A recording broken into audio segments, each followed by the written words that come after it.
ఈ పైడి తల్లి చెప్పాడంటే చేసి చూపించినట్లే. ఏమైంది పైడి? కాశ్మీరావు గురించి తెలిసిన వాడు ఈ పొట్లాలు ఇచ్చాడు. ఇదిగో ఇందులో పోయి.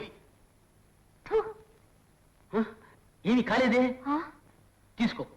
తులసి చేత ఊహించు. ఏమైనా అయితే కాశ్మీరావు ప్రయోగించట నిర్ధారణ అవుతుంది. ఉండి ఇప్పుడే వస్తా.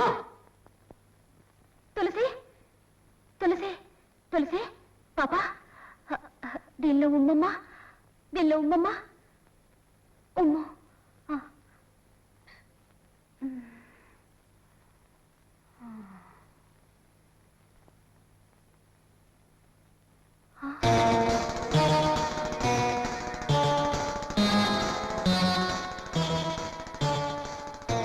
పైతల్లి పైతల్లి, తులసి పొట్లలో ఉమ్మిన వెంటనే బుస్సు బుస్సుమని పొంగింది. అలాగా? తులసిని కాశ్మీరం ఆవహించింది. ఎవరో దగ్గర వండి ఈ ఘోరం చేయించుంటారు. అయ్యో అయ్యో, తులసిని ఎలా కాపాడాలి? ఈ పట్టు వచ్చిన మంత్రవాది బాగు చేసేదారి ఏమీ చెప్పలేదా? చెప్పాడు చెల్లెమ్మ,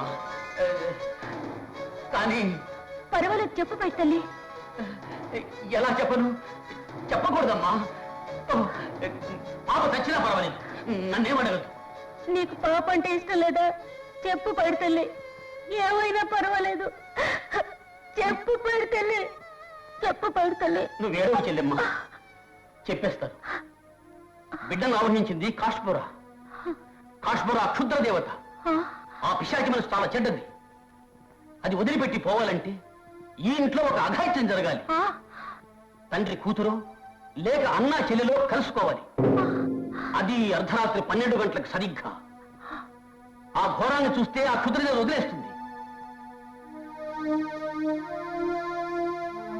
ఈ విషయం గురించి నువ్వు ఎంత ఆలోచించినా లాభం లేదు. ఏ తండ్రి తన కూతుర్ని కలుసుకోవడానికి ఒప్పుకుంటాడు? ఏ అన్న తన చెల్లెల్ని కలుసుకోవడానికి ఒప్పుకుంటాడు? చిచి చిచి చిచి, ఇది జరగని పని. పైతల్లి, రక్తం పంచుకున్న అన్నయ్య కావాలా లేక? అన్న కాక్కర్లేదు, అన్న వరసైనా చాలు. నువ్వేం ఆలోచిస్తున్నావో నాకు తెలుసమ్మా. నువ్వంత త్యాగం చేయక్కర్లేదమ్మా. పాప చనిపోవడానికి 8 రోజులు గడువు.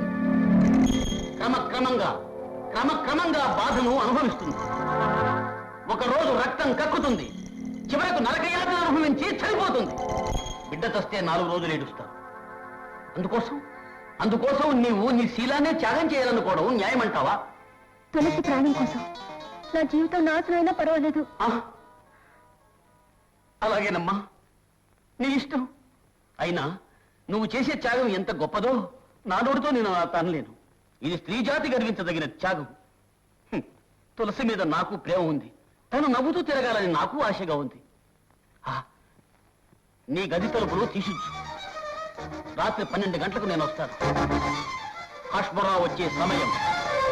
అది చూసి తృప్తిపడి వెళ్ళిపోతుంది. జాగ్రత్త, ఎవరికీ తెలియకూడదు. రాత్రి 12 గంటలకు.